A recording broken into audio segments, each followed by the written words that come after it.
Good morning, everyone. Couple minutes past the 11 o'clock hour on the East Coast. Yeah, why not? It's a Sunday edition of On Cue. It's only because it's so nasty up and down the East Coast with the snow. We decided, you know what? Let's get in for a couple moments. We got a lot of NFL to dive into. Rich Quinones here, as always. Don't forget, get social with me. We're on the X platform, also on SR 1029 FM, The Game. Hope everyone had a good sports Saturday. Army and Navy, that was a hell of a game. Mendoza winning the Heisman. We saw that last night. And then you got week 15 in the NFL, which you talk about these conditions. I wanted to come on for, a little power hour or, kind of a rapid fire edition of On Q. As always, get social with me. Very, very easy to do at Rich Q on Q on X, IG, and of course, TikTok Rich Q on the mic. I just, with the way the NFL is going, like you have to now start to look at these playoff picture. And I'm telling you, it's getting very, very, very, very interesting.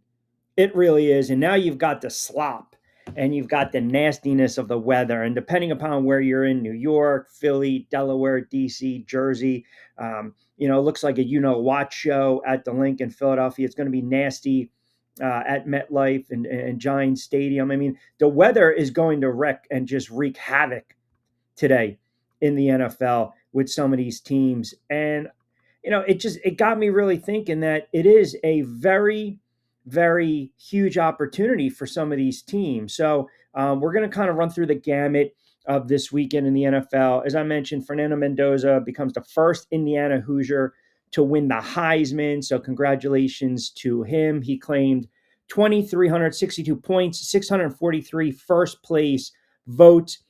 He beat out the QB from Vandy. I mean, it really, to be quite honest, it wasn't really that close, to be quite honest. Plus the Notre Dame back and the Ohio State back, Julian Sayer, who a lot of people thought maybe had an outside shot. Listen, congratulations. This kid acts the part, plays the part. It looks like an exceptional quarterback. Hoosiers, their first number one ranking, top seed in the 12-team college football playoff bracket, threw for close to 3,000 yards, a nation best 33 touchdowns, also ran for another 6-0 counted for pretty much 40 touchdowns. Indiana, the last unbeaten team in major college football. They're going to play in the CFP quarterfinal at the Rose Bowl game. That'll be January 1st. And like I said, he earned it. And I think a lot of people thought he was a dark horse coming in to the season. And this is a kid that, first year starter after transferring from California, was that star on offense. And now now after the fact, the conversation is going to be, is he going to go number one? Is he going to go number two? Is he going to go number three? You got 4 or 5 teams out there that definitely are in need, NFL, in need of a franchise quarterback. But listen, I think, the kid deserved it. The kid deserved it. He flat out deserved it, and good for him. And, I love the fact he was also speaking Spanish to his grandparents. You saw the look of pride on their eyes, and that's always something. So congratulations to Mendoza and Indiana as a whole. They're going to be a tough out. They are going to be definitely a tough out no matter what. As I mentioned, you've got a couple comments if you guys want to chime in on that. And then, the NFL. It is just unbelievable where we're at right now in the NFL. And I mentioned this on Friday's show. When we start to talk about separating yourself. And I think some teams have an opportunity to separate themselves. Now, weather is going to be a factor. And a couple of news and notes that are very interesting. If you're an Eagles fan right now, and we talked a lot about this game on Friday's edition of On Cue, powered by our good friends over at Fresh Roasted Coffee, we knew if the weather was going to be bad this weekend, and today we're about an hour plus away from kickoff, this is a Saquon Barkley type of game. Eagles are laying 12.5 against a bad Raiders team. I know they're banged up on the line, but this is a game where it's going to be a slot fest. You don't need Jalen Hurts to drop back to pass 25 times in this game if you're the Philadelphia Eagles, nor should you have Jalen Hurts dropping back to pass 25 times in this game. This is a Saquon Barkley game. This is the game where you just let him carry the rock 25 plus times, get that W, and get the hell out of there. You do not want the Raiders to keep this game relatively close going into the fourth quarter. You just don't. And this is going to be a sloppy game. Defenses might have a hand in this game. Special teams might have a hand in this game. So now you got Kenny Pickett. And again, you got the shoulder injury with Geno Smith. Kenny Pickett is pretty much auditioning over the next several weeks to see if he can be a full-time starter in the NFL. Because Geno Smith's not the answer, and I think Pete Carroll's going to be out after one season with the Raiders. He brought in his guy, Geno Smith. It's blown up in their face. It hasn't worked out. You know the weather's going to be bad in Chicago. You know the weather's going to be bad in Cincinnati. You know the weather's going to be bad in New England. You know, Buffalo, snow, all over the place. So this is a big-time test for some of these teams. And we talked a little bit about this on Friday's show when you're kind of handicapping the MVP. And I think right now it's down to three. It's down to three. It's down to Stafford, May, and I'm going to give you that outside dark horse because he always has to be put in that conversation, Josh Allen. And this is, there's three games this afternoon that have caught my attention that to me have the makings of being just like outstanding marquee games if you are a diehard NFL fan and you just want to sit and watch and say, okay, here we go. Buffalo, Pats, AFC East implications on the line, AFC seedings on the line. Buffalo can ill afford to get swept by New England. New England is a 2.5-point dog at home. Okay, so we talked about the litmus test for the Patriots. Everyone talked about the Patriots and their schedule being very soft. And the Patriots haven't beaten anyone. Well, if you go back earlier in the season, they beat the Bills in week 5. Now, it's a different Bills team. It's a different Pats team. But they did beat the Saints on the road. They did beat a bad Tennessee Titans team on the road. They blew out the Browns. They beat a, Falcons team. Tampa has slid. They beat the Jets. They beat a bad Cincinnati team with no defense. And then they pulled away and outclassed the Giants. So here it is. If New England today gets that win against Buffalo, and let's just say it's in decisive fashion, or it's just an ugly physical game and they win it and Drake May makes plays late, then you have to give New England their just due. You can't sit there and say, well, they haven't beaten anyone. Sometimes you get that bad schedule. You get that scheduling quirk, that last place schedule, and you have to take advantage of who's in front of you, period. So all I'm saying is this. When you've got a situation like New England and Buffalo and, Denver, which we're going to get into in a second, New England's got to now kind of show me, right? A couple minutes past 23, 11 o'clock hour, 11:25. We'll get comments coming in on X. Appreciate it. My man, He12, Heisman, a.k.a. Duval, a.k.a. Vince, a.k.a. Steeler Nation, a.k.a. New Headphones. Who this? Q on a Sunday morning. Is my mind playing tricks on me? Weather must be so bad. You didn't make it to cheerleaders last night. No, we were doing the overnights. We were calling hoops last night, brother. And I figured, listen, I know the weather is bad. It's not that bad. It's like a nasty raining snow. I don't know where it's what it's doing where you guys are at. But point is, I figure week 15, had Army Navy yesterday, had the Heisman, pretty much working on, 2 hours, 3 hours sleep maybe. Let's just get it in for a Sunday, right? Let's get it in and we can take that little cat nap later while my Giants are getting waxed by Washington. But always appreciate you chiming in. Tom in Summers Point, you got to be kidding me. Give me a little more Sunday with Q. Hey, I'm thinking about it. And how about this? Powered by our good friends at Fresh Roasted Coffee. Sergeant Delaware Q, I definitely believe it's a litmus test for New England. They get the W today. You got to call on the team to be coming out of the AFC. I'm not going to say it just yet. But that is a major, major game and a major opportunity for the New England Patriots. At home, shut down Allen, shut down the running game. It's going to be, conditions are going to be absolutely just crazy up and down the East Coast with the snow and how it's going to impact the style of play. And also, too, think about this. When you're dealing from a gambling and betting line, got to be real careful here. Sometimes people think automatically it's going to be a slop fest and snow. They're just going to run the football and we're going to worry about the under. Sometimes you see crazy games in the snow. You saw it last week in Buffalo with Cincinnati and it went over. So this is this is a major, major litmus test for New England. And this is where now the rubber meets the road. You talk about the stakes, and I haven't even mentioned the biggest stakes of them all. If New England wins this game, they win the AFC East title. It's as simple as that. If the Patriots win today, they win the AFC East title. I mean, who wrote that in August? Who had the Patriots second-year quarterback Drake May and some of these unknown wide receivers winning 11, 12, 13 games and winning the AFC East title, which, by the way, makes this game a must-watch game. This got to be Nance and Romo, 1 o'clock on CBS, does it not? I'll get the lineups too, but it's a great opportunity for New England. And I'm not going to say slay the dragon. That's not what I'm going to say, because I don't believe the Patriots are cooked. I'm sorry, the Bills are cooked. They're run. I don't believe that. I think it's almost now or never for them, if that makes sense. And the other thing is this: is this a Josh Allen game today? Is this a Josh Allen game where Josh Allen decides, I'm basically, look, we got a 2-game winning streak. We're playing well against AFC North teams. Now all of a sudden, boom, here we go. We got the Patriots. We got our division rival. Boom, boom, boom. We're not the same team from week 5. They're trying to come out and dethrone us. And one of the big reasons that New England was able to get that week 5 win over the Bills is because Buffalo played a different game because they had all these mistakes.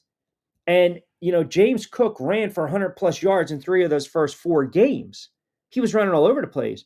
Against New England, he had 15 carries, which was the second lowest amount up to that point to the season for James Cook, for 49 yards. He was a non-factor. So I think right now, if you're a Buffalo Bills fan, if you're Bills Mafia, yeah, you want Allen to do his Allen-like things, but this, kind of like Saquon and the Eagles, it's got to be a Saquon game. This has to be a James Cook game. You have to get him involved in this offense. When he runs for over 100 yards, Buffalo's 6-1. And the only loss with that stat was against the Texans. And again, that was a game where Josh Allen was put on his back consistently. So yes, this whole idea, the Bills are so Josh Allen dependent to win games. To some extent, yes, but now all of a sudden you got to get the running back into the mix. And if this is a fourth quarter game, then you've got to think about it like this. The Patriots are right there.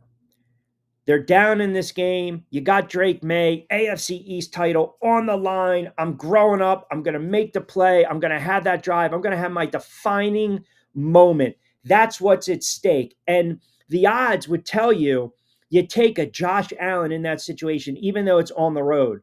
But as I mentioned, this is just not a game to separate. This is a game where New England can go out and have get a win and then claim the AFC East title, which many thought would never happen this season. So this could be a referendum early on Drake May's career. Down 6, 80 yards to go, 1 timeout, $135, crappy conditions. Go out and win the game, kid. It's going to be a fantastic game. I'm very, very excited. Chino, happy Sunday. What's going on, brother? Are we pulling for a Giants W or a loss? I think they're going to lose no matter what. I think they're going to lose. And like I said, I don't like to start talking about the tank. I know the weather's nasty up there in East Rutherford. Giants are laying 2.5. You got to be careful here. Washington's a bad football team. And the Giants have had a tendency to play down to the level of their opposition. They've been doing it for the past 6, 7, 8 years. I don't subscribe to the tanking theory. I think we talked about that. I think it's a lot easier to do in the NBA because you're putting a bad product on the floor. You tank in the NFL and guys are being laps and not tackling or not running hard. That's when guys get hurt. And that's never a good thing. That's when guys get hurt. I don't see that scenario, but I just don't think the Giants are very good. And even with a Marcus Mariota under center for Washington, part of me believes that Washington is going to win this football game. And the Giants' run defense has also been non-existent. So if Washington can get any type of semblance of a ground game going, any type of ground game going today. And the problem is Rodriguez is banged up. He's questionable. So, you might have to go to Kid McNichols. Debo's banged up. There's no Jaden Daniels. So Washington's, lack of talent, right?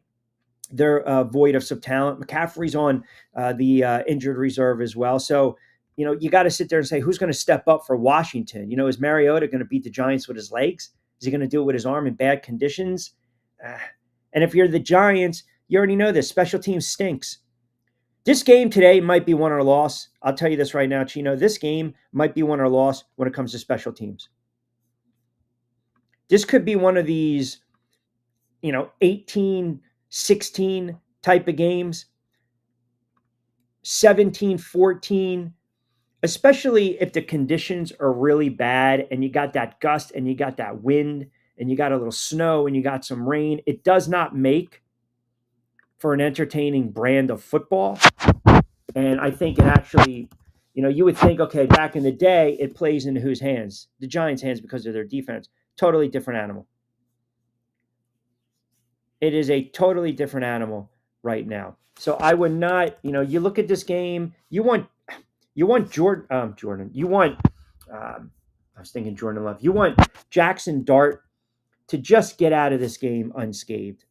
Because I think there's trepidations, there's a paranoia with the fan base that these guys and this quarterback is injury prone, and they had a great year from Robinson. Hyatt, this kid's a bust. So, again, I don't know why they didn't cut him. I don't know why they didn't try to trade him, why they didn't release him. Theo Johnson's a good player. They've got some offensive weapons with Scadaboo, with Dart, Scadaboo coming back, obviously with Neighbors. But now you've got a team coming off their bye and they're taking on a quarterback in Mariota. They should be able to get to him a little bit. And you got a young quarterback in Jackson Dart that's accounted for 18 touchdowns, only 4 picks. And I think, again, over the final 4, he wants to progress and they want to win some football games. So you got 20-something odd degrees, feels like 17. Snow's projected to end before noon, but it's going to be just a nasty game. Low-scoring game, muck fest, bundle up. Bundle up. Pats can win the division title, would win huge opportunity for them today, Jovan. Absolutely huge opportunity for the New England Patriots. And the other conversation now is this. Let's just throw this scenario out there. I mentioned this a little bit on Friday's show. If Drake May, has that Josh Allen moment, if Drake May has his Drake May moment and he leads New England to a win late. Now, remember it's all about what have you done for me lately? We always talk about this recency bias. Well, all of a sudden, there's going to be some buzz by 4:25 when the Lions and the Rams kick off to see what Stafford's going to do. And if Josh Allen struggles against New England and Drake May plays well and Stafford lights up the Lions, then we're going to keep flip-flopping MVP.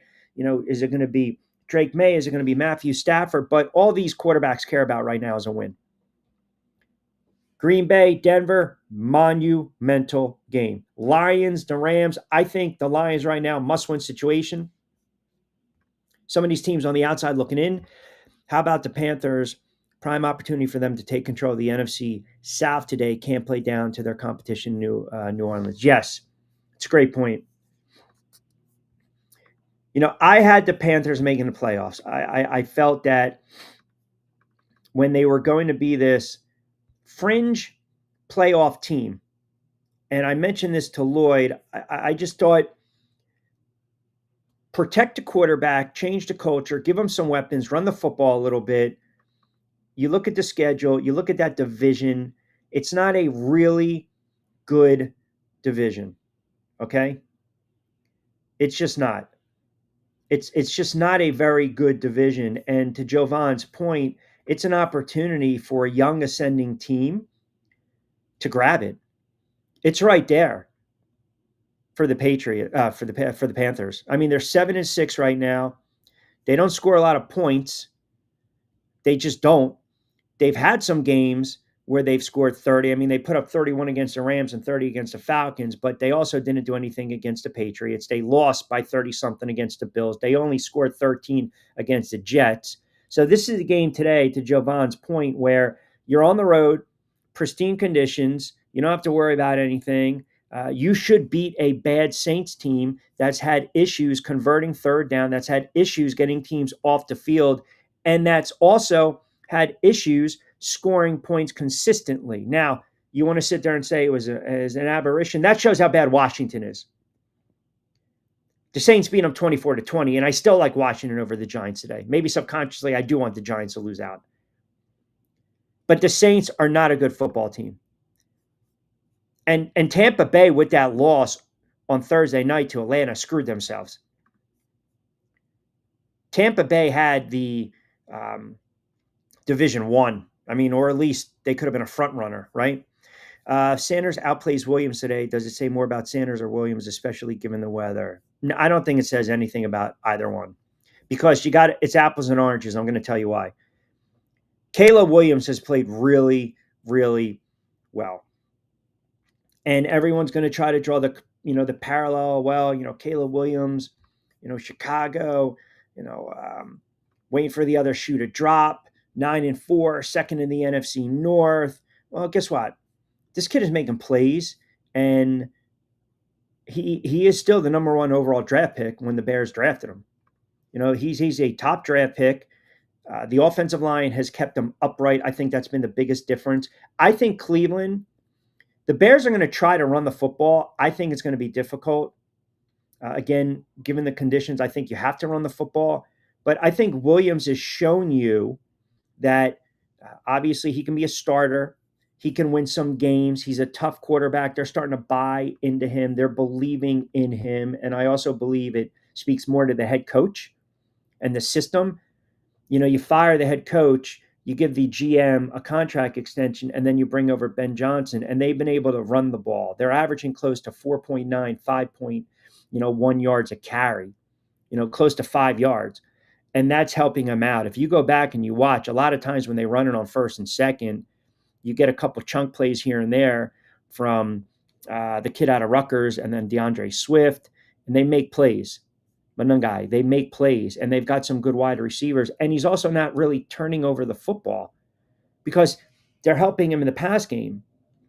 And this is a game where if you're Sanders, Sanders had a really nice game last weekend. I didn't like the fact that they took the ball out of his hands when they were attempting the 2-point conversion.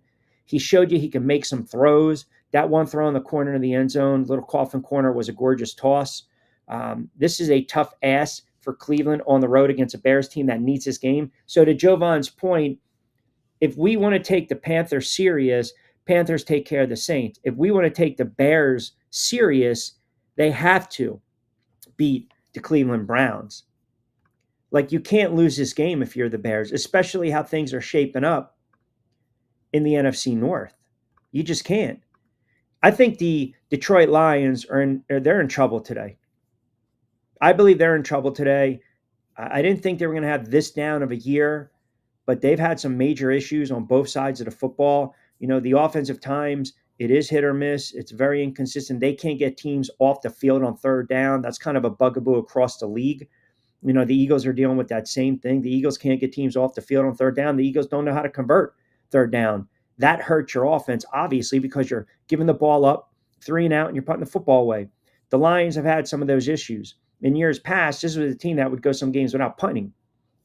But right now, at 8-5, they're in a very precarious position, Detroit is. And if you're the Bears, you put more pressure on them by beating Cleveland. And then if you're Green Bay, you put more pressure on Detroit and, of course, the Bears. And you turn around, you beat the Denver Broncos. That's a big-time win. Now, Green Bay is going to have to go on the road. Again, conditions might be just nasty, right? You got to figure out a way to win this game. And that Denver Broncos defense is going to just pressure Jordan Love. So to your point, I think Sanders is going to have some opportunities to play today, play well. Sanders, they're looking at this kid. He's basically right now, he has an opportunity to get 5 games, 6 games on film. Like we talk about that sample size. And all he can do is go out and control what he can control. That's all he can do. Play smart football. Don't turn it over. Don't try to play hero ball. give what the defense is, take what the defense is giving you, and they need to game plan around this kid to simplify it a little bit because these next couple games, they've got the Bills coming up, which is a tough ask, the Steelers, who might be playing for the AFC North, and then Cincinnati, which Cincinnati can score some points. So I'm not going to judge Sanders on if they lose these games outright. I'm going to judge this quarterback as if we're seeing some progressions and can you build upon him. Now, I've gone on the record next year, you can't bring Stefanski and Sanders back. It's not a duo that's going to work. It's just not. So today, whether Sanders throws for 300 and Williams throws for 100, the bottom line is which quarterback's going to get the W. And I do like the Bears in this spot. That's another game to watch. The Ravens in Cincinnati, after Joe Burrow's comments, the game's not fun. Buffalo is sitting there saying, well, wait a second, man, Cincinnati can do us a favor. You can pretty much, really hurt Baltimore Ravens' chances of making the playoffs. No matter what, Buffalo doesn't want to go through the Baltimores and the Kansas Cities anymore. They just don't. So this is a major test, and I'm really interested to see what happens today with Cincinnati. They're 4-9. As crazy as it sounds, they are still mathematically alive to win the North. I laid out that scenario on Friday. But they also have some tough games. The Ravens, the Dolphins, and the Cardinals and the Browns. They got to run the table. Now, I believe it's too little too late, and I still think Baltimore has enough juice to surpass the Pittsburgh Steelers and win the AFC North, but I'm not threatened by any of those teams. You've got the Chargers on the road against Kansas City. Kansas City, to me, is done. The Lions sitting at 5.5. I just think Kansas City, they need a lot of help. They got to run the table. The Kansas City Chiefs have zero margin of error. Now, the caveat for the Chiefs today is that the Chargers have a very banged up offensive line. Maybe this is the day where you turn over Herbert a little bit. You saw what the Eagles were able to do, and they got to him. I did mention that Philly game. This is it, man. Like, I'm waiting for the other shoe to drop with the Philadelphia Eagles. And if they go out and they have a clunker of a game and their offense really struggles and Jalen Hurts does not play well, the conversation then starts to heat up a little more on Monday or immediately after the game. And I'm not going to suggest, again, that you bench Jalen Hurts. I'm not going that route. But I also believe a lot of their issues with the offense stems from the coordinator. It stems from the offensive line not being as good as it's been. It stems from Barkley having a down year. By the way, Giant fans that always tune in, parking advisory. Fans traveling to the game today, be advised that snow is in the process of being cleared from MetLife Stadium parking lot. Some areas may continue to be affected as crews clear. Please use caution and allow extra time for arrival. Man, I got to give you guys credit. Friggin' December 15th, they're a bad football team. You guys are going up there. You guys are going up there. 45 past the 11 o'clock hour. All right, quickly, some inactives. Odunze is actually playing today. Quentin Johnson right now out. Bateman out. Dexter Lawrence playing. Debo Samuel is playing. Rodriguez out. And Nick Chubb is out for the Texans. Let me get to more comments as well as we kind of keep going through some of these games. Glenn chimes in. Q, what'd you think of Mendoza winning the Heisman? I thought the kid deserved it. Now, if you think about this, is he going to be a top 5 draft pick? Well, John Bueller basically said, he's the best quarterback coming out of the draft. He's the best quarterback coming out of the draft. Now, I don't know what that's saying. Like, I watched a handful of Indiana games. This kid was a dark horse that Nick Cosco and I talked about early on in the season. We gave you a litany of quarterbacks, and I also thought at times maybe the kid was an afterthought. He had a fantastic season for Indiana. He really did. Absolutely fantastic season. You got to wait and see how everything translates into the pros. Right now, the Giants hold the top overall draft pick. The Raiders, it would almost like, again, with the Giants losing, behoove the Raiders to lose out as well, to at least try to get one or two. If the Giants get one, they're going to trade that pick. The Raiders need a quarterback. Cleveland right now is sitting at 4. New Orleans, I believe, needs a quarterback. They're sitting at 5. Jets, that's the difference of a game. The Giants are 2-11, the Jets are 3-10, but you got one team locked in at the top spot and the other team all the way down to number 7. Arizona's going to be in a quarterback. So I don't, Kevin C chiming in, what do the Giants do? What do the Giants do? Sure. You want them to lose out to get the top pick, but they're not going to do it on purpose, like with the whole tanking. Thibodeau's out today. Gillen's out. So I mentioned special teams, not good. Wow. Gunnar Olszewski. So here you go, Chino. Olszewski's out. So the Giants have 2 returners on their practice squad. Remember the kid Smith Marset, Xavier Gibson, who they re-signed this week? They didn't elevate either player despite Olszewski not being cleared from the concussion protocol by yesterday's deadline. Are you kidding me? That alone right there tells you that this tells you right now, and you know what's going to happen, and it's going to rankle me on a Sunday. That Hyatt's going to be back there. Like, Joe Shane, get this guy out of here. It's just utterly ridiculous. It's utterly ridiculous. So now I told you, special teams. Let's bookmark it now if you guys want to. Watch this game come down to a muff punt, a blocked field goal, a block punt, and the Giants lose it. I'll go on the record 17-13. 17-13. I'll go on the record right now. 17-13. It's just malpractice at its best, man. It really is. All right, let's rip through some of these games. We'll do that on the other side. Don't forget, little Sunday edition of On Cue. Appreciate you guys chiming in. Hopefully, you guys are having a little hot toddy, even though it's 11:47 on the East Coast. We are powered by our good friends over at Fresh Roasted Coffee. Get ready with tea, Three Brooks Bourbon. You might need a little shot of Three Brooks a little later on in today. Don't forget to get social. And if you download the Odyssey app, search Coastal Sports Digital Network. We're on X, IG, at Rich Q on Q, TikTok, Rich Q on a mic. Quickie time out. We'll come back on the other side.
All right, a couple minutes as we're approaching the 12 o'clock hour. By the way, it's funny because we're live right now, obviously on the YouTube channel, and also on multiple platforms on X as well. If you like the YouTube channel and the content, like, comment, subscribe, and certainly engage. But also, right now, airing 11 to 12 every Saturday and Sunday. So you almost get like a double shot of Q right now. So right now, airing 11 to 12 on New York 48 WWON TV is Back Your Play, and that's on demand as well. So if you guys still want some insight on some of these gambling lines and betting player props, Lloyd and I went through every single solitary game as we typically do. We cut that show on a Wednesday for Thursday Night Football. It's out on demand on a Friday, and then you can get it again Saturdays and Sundays on WWON on Roku right now, stream on a budget as well. Let me get back to some of these comments. Shane and company need to go. Yeah, it's pretty bad. It's pretty bad at this point. I mean, it makes no sense that you can be that clueless as a GM and not understand player personnel. And that also falls on Mike Kafka. So you got your wish right now. You got your wish. Glenn in Summers Point chimes in Q. It's got to be a number 26 game. End of debate. Not even. It's not even a debate. You're right. If you're the Eagles today, you hand the friggin' football to Saquon Barkley. You feed Saquon Barkley 25, 26 times, 27 times. I mean, it's a slot fest. Run the ball against the Raiders. They're a bad football team. You get this team down 17-3, they're done. If the Eagles are going to win this game easily, 24 points to 28 is going to win it. 24-28. Jets in Jacksonville. Jacksonville laying 13.5. The Jets have major issues with their quarterback. We know they're going to be looking for a quarterback heading into the offseason. They're inactives today. Taylor out. Fields out. Johnson out.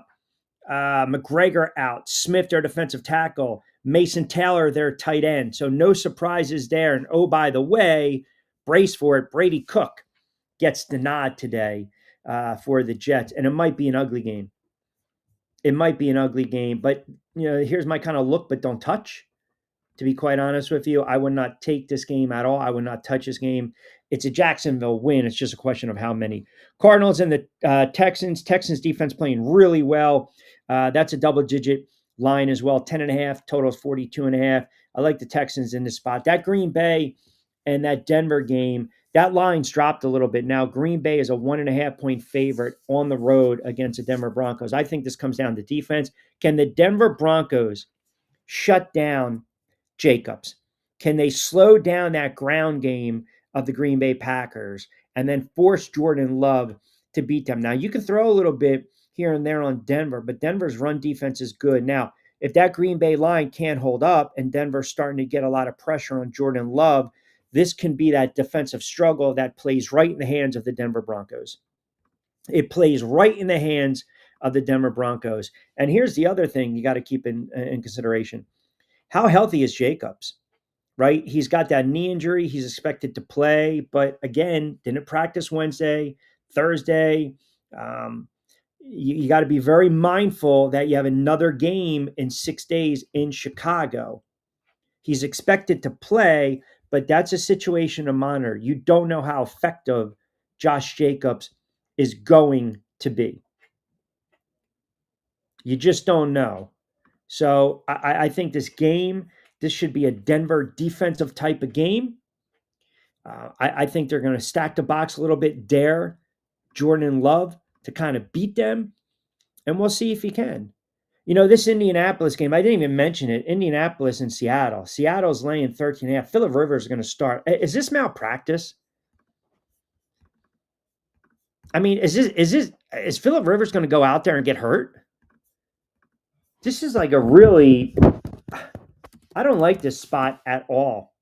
I don't. I really don't, man. I mean, he's going to start. You love the comeback story, but you're not playing, a high school team. You're not playing the Sisters of the Blind and the Poor. You're playing Seattle.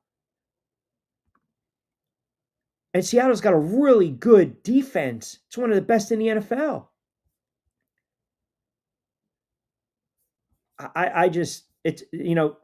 Indianapolis, I thought they could have went in different directions, but it just, wow. Not good. Not good. I don't like this. I think Philip Rivers, you're going to have to really max protect. Who knows if he's going to be mobile or not? I just, man, I hope I'm so wrong, but you don't want to see this ending in disaster. You just don't. I mean, that's how desperate the Indianapolis Colts are.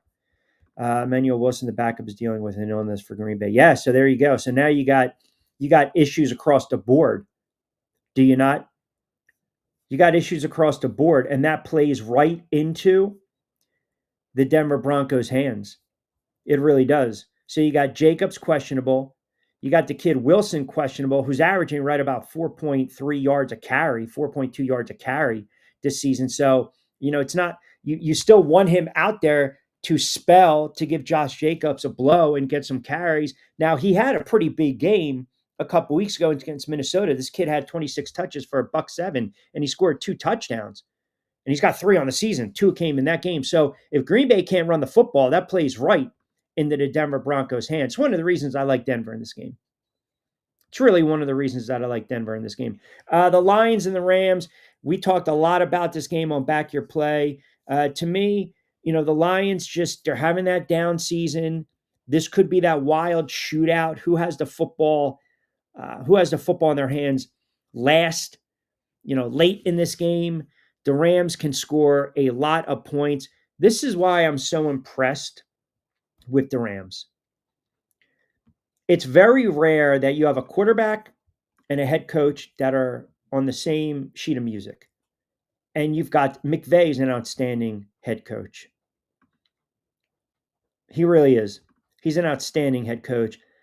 But these two are in lockstep and barrel. I mean, it's unbelievable. Or lockstep and barrel, whatever the hell it is. Or lock stock, who knows? But you know where I'm saying. they they're right now they're just locked in. There's this zone with McVay and Stafford, and they're seeing the game the same way. They're seeing the game the same way, and that's what makes what they're doing scary. And I think if there's a threat to the Eagles coming out of the NFC, I gave you Seattle. It's got to be the Rams. They play very good complementary football. They really do. They play really good complementary football. I mean, they've scored 30 points 1, 2, 3, 4, 5, 6, 7, 8 times this season. They're just really a good football team.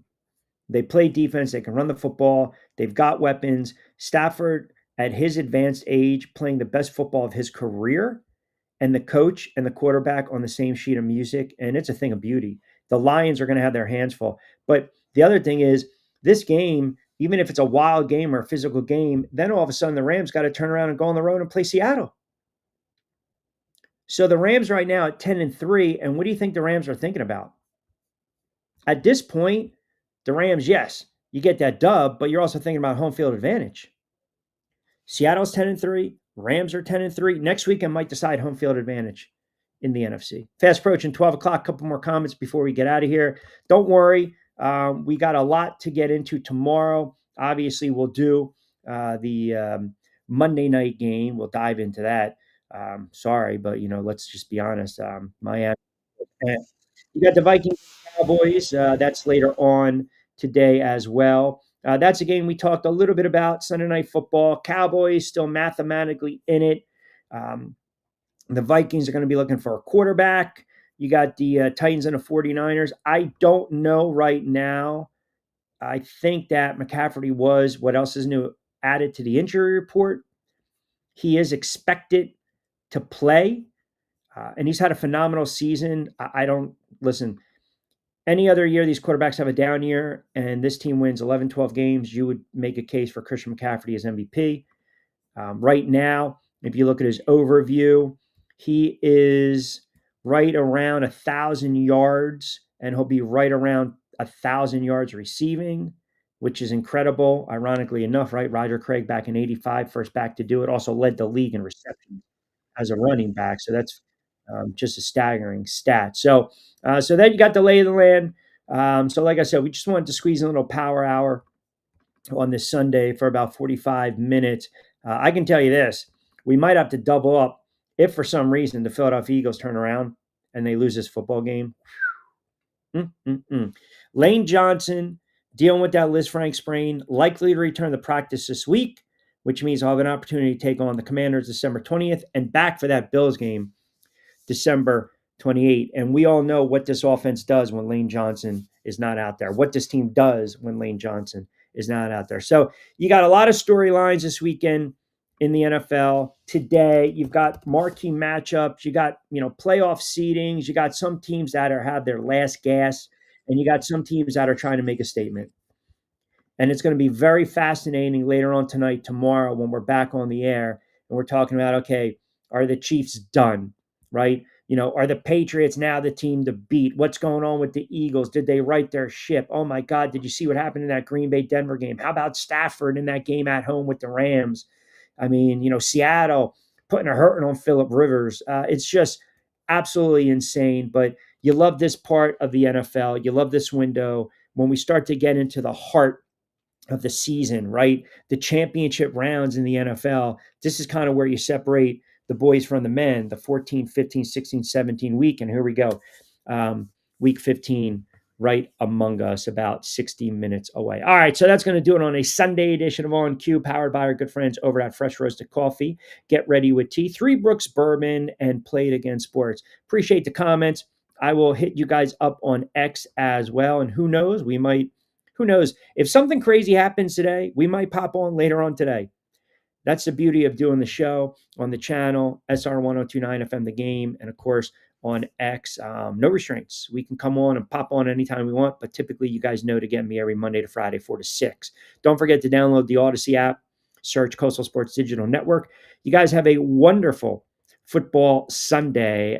It's going to be crazy. Buckle up. We're about 60 minutes away from kickoff for the 1 o'clock slate. You got the 4 o'clock slate, Sunday Night Football. And who the hell knows what's going to happen on a very nasty, snowy, rainy Sunday up and down the East Coast. As always, don't forget to lock us in on SR 1029 FM The Game, on X at Rich Q on Q, Instagram at Rich Q on Q, TikTok Rich Q on the mic. Have a good sports Sunday. And as I mentioned, if something crazy goes on this Sunday in the NFL, we will back on the air later on this afternoon. Chino, be well, brother. Be well, be well, be well. Enjoy those hot toddies. But check out the notifications. And if we know we're going to go back on, obviously, we'll put the notifications on the YouTube channel. If not, we will talk to you mañana from 4 to 6. As always, I'm Rich Quinones. Thanks for tuning into a Sunday, little rapid fire edition of On Cue. And we'll talk to you then. Hasta luego, mi día.